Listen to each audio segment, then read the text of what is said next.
কিরগিজস্তানের রাজধানী বিশকেকে আজকে পর 140 শিক্ষার্থীকে দেশে ফিরিয়ে এনেছে পাকিস্তান। শনিবার রাতে বিশকেকে বিদেশি শিক্ষার্থীদের হামলার ঘটনার পর একটি বিশেষ ফ্লাইটে করে দেশে ফেরেন এই শিক্ষার্থীরা। রোববার আরও অনেকে দেশে ফিরতে পারেন বলে জানিয়েছে পাকিস্তানের স্বরাষ্ট্র মন্ত্রণালয়।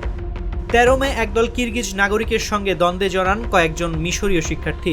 ওই ঘটনার জেরে শুক্রবার রাতে বিশকেকের বিভিন্ন হোস্টেলে থাকা বিদেশি মেডিকেল শিক্ষার্থীদের উপর হামলা চালান স্থানীয় বাসিন্দারা। এমনকি শিক্ষার্থীদের ব্যক্তিগত বাসভবনে ঢুকেও হামলা চালানো হয়। সেসব শিক্ষার্থীদের মধ্যে বাংলাদেশি, পাকিস্তানি ও ভারতীয়রাও রয়েছেন। পাকিস্তানের স্বরাষ্ট্রমন্ত্রী মোহসিন নকভি জানিয়েছেন, কিরগিজস্তান থেকে পাকিস্তানি শিক্ষার্থীদের নিয়ে একটি বিশেষ ফ্লাইট লাহোরের আল্লামা ইকবাল আন্তর্জাতিক বিমানবন্দরে অবতরণ করেছে।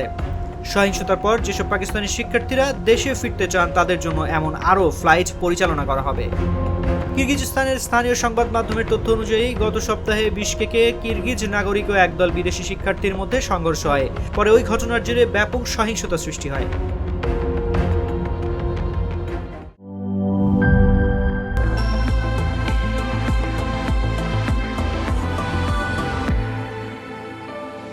Harlan, be a show stealer.